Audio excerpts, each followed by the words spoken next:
Assalamualaikum warahmatullahi wabarakatuh. Alhamdulillahirabbil alamin wassalatu wassalamu ala asyrafil anbiya'i wal mursalin sayyidina Muhammadin wa ala alihi wa sahbihi ajma'in. Amma ba'du. Kami dari kelompok 5 yang beranggotakan saya sendiri, Ifadlatul Asyura, Nailia, dan juga Anisatul Hasanah. Di sini kami membuat video untuk memenuhi tugas dari mata kuliah hadis tarbawi, yaitu tugas untuk mempresentasikan makalah kita yang berjudul Kewajiban Belajar atau Menuntut Ilmu. Di sini saya sebagai pemateri pertama akan mempresentasikan tentang kewajiban belajar dan ayat-ayat kewajiban menuntut ilmu ditinjau dari terjemahannya. Al-Quran tidak secara langsung mengutarakan tentang kewajiban mencari ilmu atau mengembangkan ilmu pengetahuan. Namun, ayat tersebut tersirat dalam beberapa ayat yang mengisyaratkan tentang hal itu. Seperti ayat yang menunjukkan kewajiban menuntut ilmu dalam Quran surah Al-Alaq ayat 1 sampai 5. Bismillahirrahmanirrahim. Iqra bismi rabbikal ladzi khalaq. Khalaqal insana min 'alaq.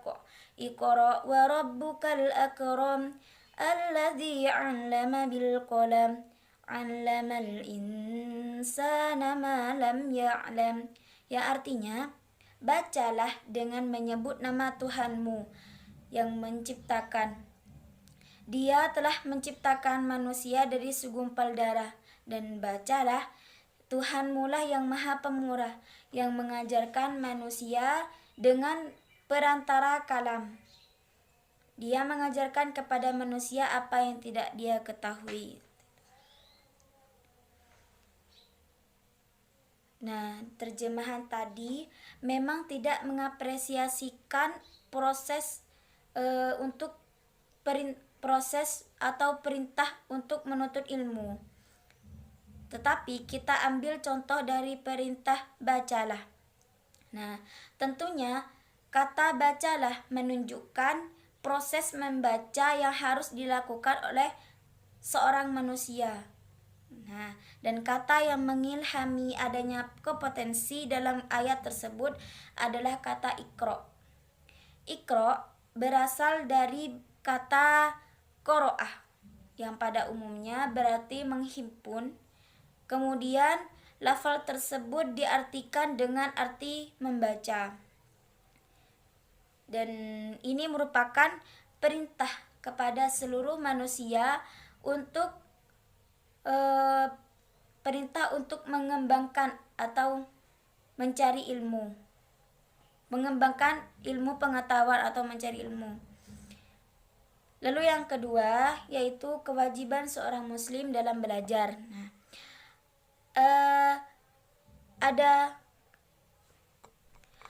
ada beberapa hal yang wajib dilakukan oleh seorang pelajar atau seseorang dalam proses belajar, yaitu yang pertama, belajar dengan niat ibadah dalam rangka taqarrub, yakni mendekatkan diri kepada Allah, sehingga setiap hari kita dalam kehidupan kita sehari-hari kita dituntut untuk mensucikan atau membersihkan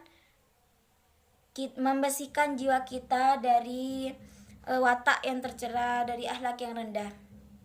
Dan yang kedua yaitu mengurangi kecenderungan pada duniawi dibandingkan dengan masalah ukhrawi. Lalu yang ketiga yakni bersikap tawadu, yakni merendahkan diri dengan cara meninggalkan kepentingan pribadi untuk kepentingan pendidikannya. Lalu yang keempat yakni mempelajari ilmu ukhrawi terlebih dahulu. Setelah itu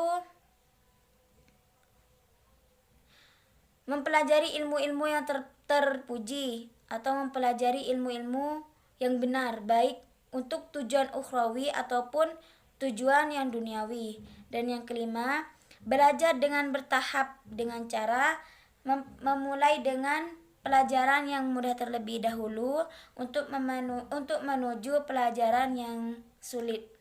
Dan yang keenam, yakni memprioritaskan ilmu dunia sebelum memasuki ilmu duniawi.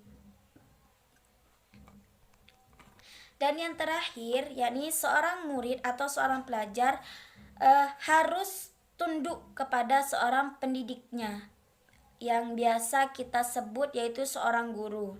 Bahwasannya sangat penting juga dan wajib seorang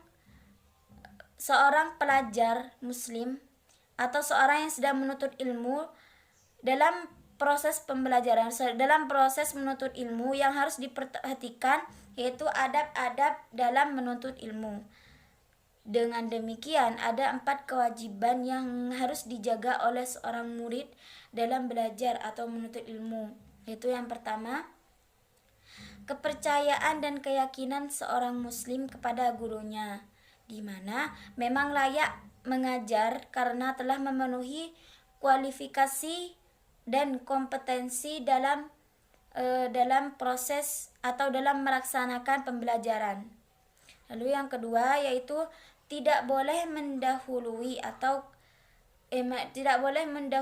ketetapan dan jawaban guru mengenai persoalan apa saja yang timbul dalam proses pembelajaran. Dan yang ketiga yaitu Baik, di sini saya sebagai pemateri kedua akan mempresentasikan hadis kewajiban belajar dan mengajar. Sebagaimana hadisnya, Bismillahirrahmanirrahim.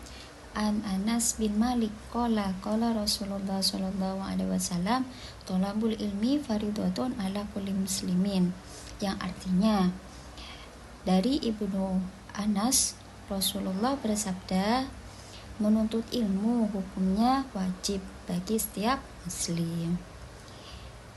Orang menuntut ilmu itu merupakan kemauan sendiri. Orang yang menuntut ilmu akan diberi petunjuk oleh Allah. Hanya Allah yang berkuasa untuk memberikan petunjuk kepada seseorang.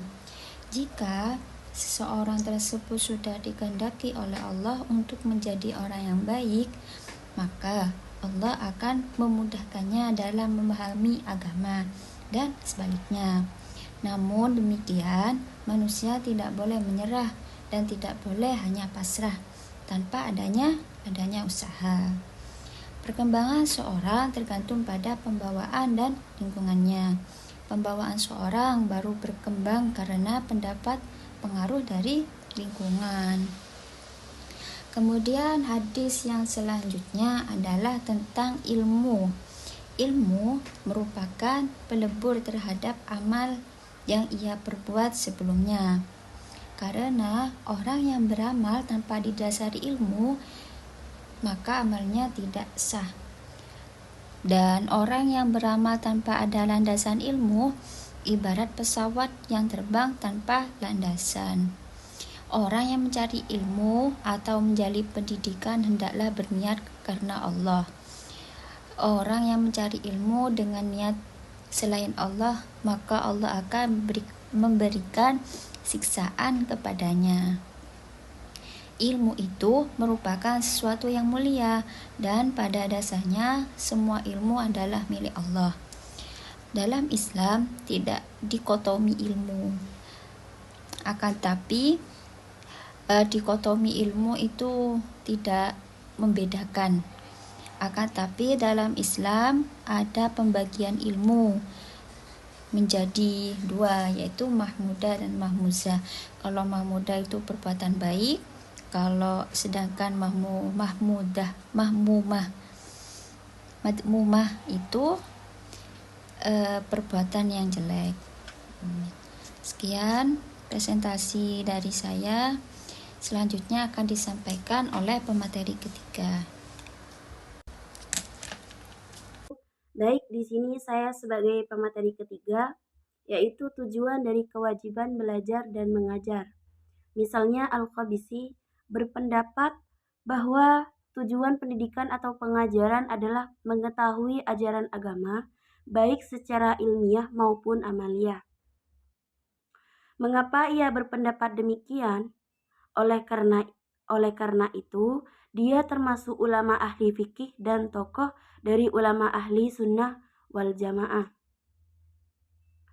Dari berbagai macam tujuan pendidikan dikemukakan di atas dapat mengambil kesimpulan kepada dua macam tujuan, yaitu pertama, tujuan keagamaan. Tujuan keagamaan ini adalah bahwa setiap pribadi orang muslim beramal untuk akhirat atas petunjuk dan ilham keagamaannya yang benar, yang tumbuh dan dikembangkan dari ajaran-ajaran Islam yang bersih dan suci. Tujuan keagamaan mempertemukan diri pribadi terhadap Tuhannya melalui kitab-kitab suci yang menjelaskan tentang hak dan kewajiban sunnah dari yang farduh bagi seorang mukallaf. Dan yang kedua yaitu tujuan keduniaan. Tujuan keduniaan ini adalah tujuan pendidikan modern saat ini yang diarahkan kepada pekerjaan yang berguna pragmatis atau untuk mempersiapkan anak menghadapi kehidupan masa depan. Tujuan ini memperkuat oleh aliran paham pragmatis yang dipelopori oleh ahli filsafat. Adapun saat ini dan zaman teknologis, tujuan ini mengambil kebijakan baru yang lebih menonjol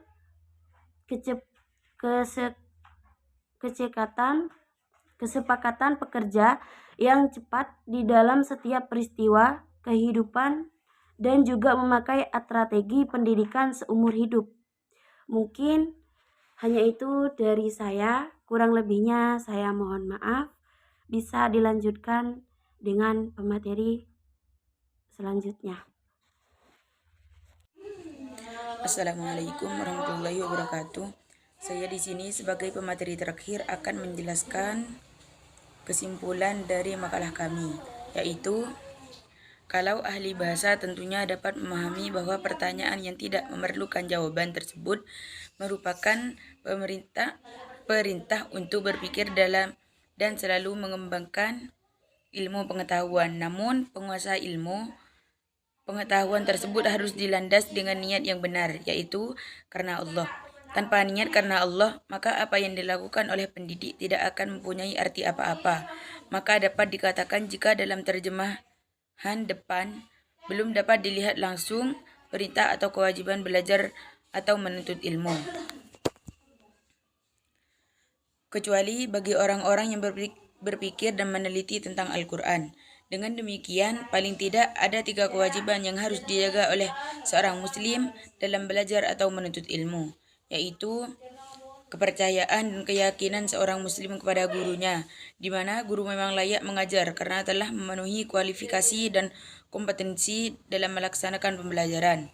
Yang kedua, tidak boleh mendahului ketetapan dan jawaban guru mengenai persoalan apa saja yang timbul dalam proses pembelajaran. Yang ketiga, seorang peserta didik, terutama dalam proses pembelajaran, tidak boleh meninggikan suaranya sehingga mengalahkan suara guru. Karena itu dapat mengganggu proses pembelajaran. Peserta didik tidak layak memanggil guru seperti memanggil teman sebaya. Hadis yang selanjutnya menerangkan tentang keutamaan orang yang berilmu. Orang yang mempunyai ilmu lebih berat untuk digoda menurut setan daripada ahli ibadah yang jumlahnya 1000. Hadis terakhir yang penulis kemukakan dalam subbab ini adalah hadis mengenai kewajiban menuntut ilmu bagi seluruh umat Islam. Sekarang ini umat Islam sudah mengalami ketertinggalan dibandingkan dengan golongan orientalis. Maka dari itu, untuk mengejar ketertinggalan tersebut, kita sebagai umat Islam harus senantiasa gemar mencari dan mengembangkan ilmu pengetahuan. Cukup sekian dari saya, kurang lebihnya mohon maaf.